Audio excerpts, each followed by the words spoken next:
Hey everybody, thanks for coming back to the channel. Thanks for supporting. Today we're going to go over my time volunteering while traveling in Ecuador.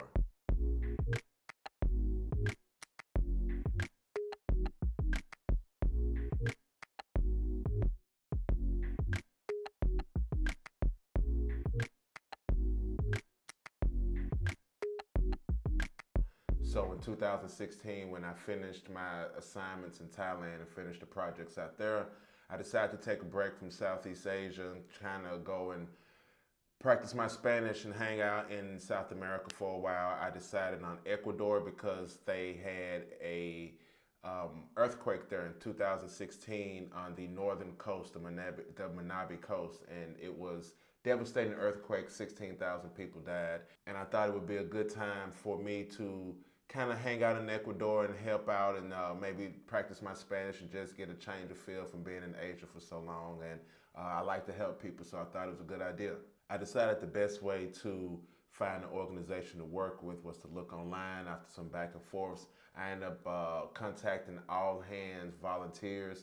It's an organization that was already there set up for a while. They're helping build bamboo houses in Kanoa or near Kanoa. That was our base. So I contacted them and let them know what I was trying to do, and they happily accepted my offer to come out there and help them in any way I could. I have a solid construction background, been doing construction, residential and commercial since I was 12, I think, and I'm not 12 anymore, so it's a long time that I've been working in construction. I've thought it would be a good idea for me to try to help them in any way that I could. So the base of operations for the rebuilding efforts was in a small town called Kanoa in the one of the local hotels, and some of the people, volunteers and staff, slept inside the hotel, and most of them slept on the beach in tents, and that's where I slept. So if you can see here, we're sleeping on the beach right there on the ocean. The waves put you to sleep every night.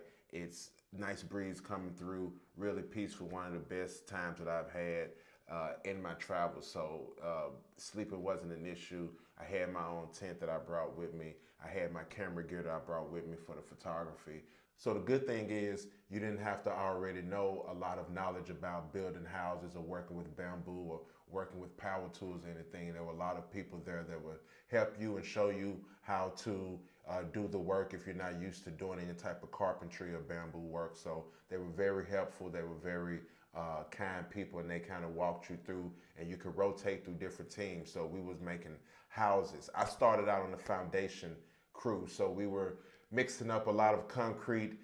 We had to go down to the river to get a bunch of old water bottles full of river water so that we can mix the concrete by hand on these metal tin pads that have two pieces of 2x4 on them, so you can mix it. So you put the concrete mix, you put the sand, then you add the gravel, and you add the water, and you have to mix it by hand back and forth until it gets to the right consistency so that we can pour it on the foundations for the outhouse. The houses themselves didn't have wooden foundations. Most of them were on stilts, but the outhouses did have a concrete foundations. So we're mixing up the concrete so that we can pour the foundation for the outhouse. And it was very, very hot. It was very labor intensive, but I kind of liked it. Like, some people kind of half-assed it a little bit. Some people really was into it, and you could tell who was really there to do the work and who was just there to just kind of watch. So you got to be careful of being on the team with those people. But for the most part, 85% of the people there were hard workers. And as you can see here, we're all getting after it, trying to mix up this concrete. And we was doing this every day for a whole village full of people whose houses got damaged in the earthquake. So it's a lot of mixing of the concrete, and you'll work with different teams for I think a week. I think every week you switch teams. You have charts that you would rotate every team. They had people doing concrete. They had people building stairs, building doors, doing the initial framing, doing the inside framing, outside framing, making windows. It was a lot of different teams that you could move around to every week, so you can get different knowledge on how to work with bamboo, because it's a certain type of way you have to work it so you don't split it it's it's a process to it. So it's really cool that you can get that experience. Another benefit of being in this environment was you got to meet and hang out with a lot of different people internationally. Every place all over in Europe, some people in Africa, other people around other parts of South America. You had some Asians, we had some Koreans there. We had, I think it was a couple of Indian people there. It was a lot of different diverse group of people there that you can talk to and share your stories and things like that.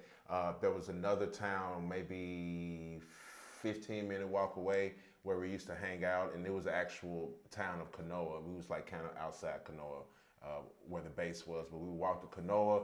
They had the bars, they had a little party spot, they had the best, probably one of the best top 3 shawarmas I've ever had in my life. They were so good. We would just go and hang out there. We're right on the beach, so we could walk on the beach the whole way. It was safe. We felt safe the whole time. There wasn't a need to feel like we were in danger or anybody was trying to rob us or kidnap us, all that crazy stuff you hear about Ecuador. Wonderful people, very clear Spanish. My Spanish definitely improved. After there, I went to Colombia and Panama and some other stuff. But starting out in Ecuador, from when I started, from when I left, my Spanish greatly improved over the time I was volunteering. So that was another benefit of working here. You spoke Spanish with the local people. And the lunches were delicious.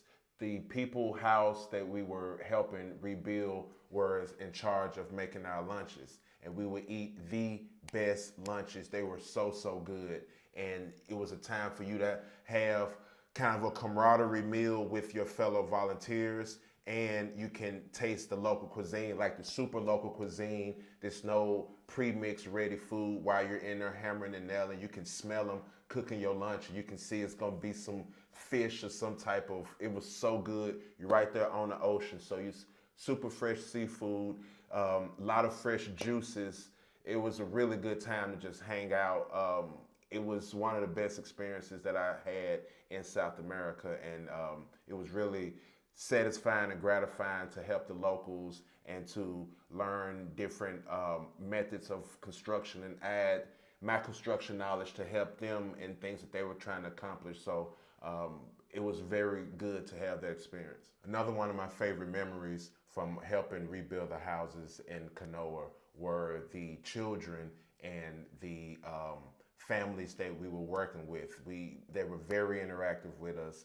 A lot of times we would come to the same house day after day after day. So you get to playing with the kids. Here I'm playing with one of the kids. We're making like sand pies, which is like a variation of the Mississippi mud pies I used to make. So I guess here on the beach they make sand pies, and with the kids, this dude was playing like he was eating a pie, and then he actually ate it and got sand on his tongue, and that was gross. We all laughed about that, but the kids were very friendly. They were very just comedians that kept us entertained while we working, and it was good to experience with them. And you can see who you're doing your work for. You can see the family that is going to these kids, and they're walking through the house like this is their house, and their other previous house was just destroyed in the earthquake. So it was really good to see the families and interact with the families while you were building a house. So that was another good memory I can remember.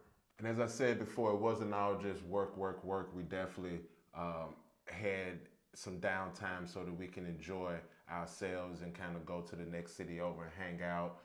We used to wrestle all the time. They used to wrestle. I wasn't wrestling, but you can see here how they used to mess around on the beach, just playing little games. We used to have like different trivia nights and game nights, and to try to help raise money. And it was a good time. So if you guys are thinking about volunteering anywhere in South America, I did some other stuff, but this one is specifically about Ecuador, then I think you should go through it. This particular organization, All Hand Volunteers, has changed their name since I volunteered with them. I think they're called All Hands and Hearts is the name now, or at least it was. So if you're looking to reach out to them, that would be the name that they are under, that they changed their name from when I was with them, when it was All Hands Volunteers. So keep that in mind if you're trying to reach out for them. It's All Hands and Hearts now. So that's it. That's about my time in Ecuador volunteering while I was traveling around. and it was a very memorable experience. I still keep in contact with a lot of the friends that I've met there. A lot of us were kept traveling outside of Ecuador or outside of Canoa on other parts of Ecuador and South America together, because you meet people, you're there for so long, and everybody's just kind of, you know, traveling around, bumming around, or taking gap years. You know, they don't have to worry about being anywhere at any specific place. So it's like, hey, I was thinking about going rafting over here in Colombia and paragliding, like whatever. So you may get 2 or 3 people going to do that you just met while you was volunteering. So you have a lot of those small extended experiences that started from the volunteering. And to be clear, this was a free volunteering. We did not have to pay to do volunteering. I don't pay to volunteer. If you do, that's your thing. But I find that the best way for me to contribute is with organizations that do not charge for volunteering. So I supplied my own way to the airport. I supplied my own flights. I took care of all of that stuff. They do include food. You get 3 meals a day. You get breakfast. The people at the house you were working on gave you lunch, and you had dinner when you got back to base. And a lot of us had second dinner. We would either go to Bahia, or we would go to San Vicente, or we would go somewhere else, maybe to the city part of Canoa, and we would get some food. So everything is inexpensive. It's not that much. Ecuador is on the US dollar, so you don't have to worry about changing your money over. They take the same money we use here in the States. And so we didn't have to worry about food. We didn't have to worry about the lodging. I paid for my own way to get there. And it was a good time, good experience. If you're looking to travel while you're incorporating volunteering, then that's something that you can stay tuned to the channel for. Like, share, and subscribe to stay tuned for more comment. I'm going to leave a link in the description that shows the actual official video from us working in Canoa. It's the all hands video that they put together to show our time in Canoa, and like a project video overall. So click on that if you want to see what we did in addition to this video. Peace.